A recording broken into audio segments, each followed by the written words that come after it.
Ay, di pala sa bungad eh, maganda na ang inyong matatanaw. Ay, ganda!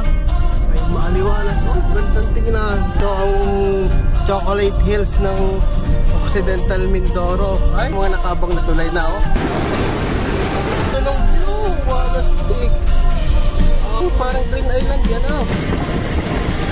Sa dulo, sa Batanes na tayo, giliw.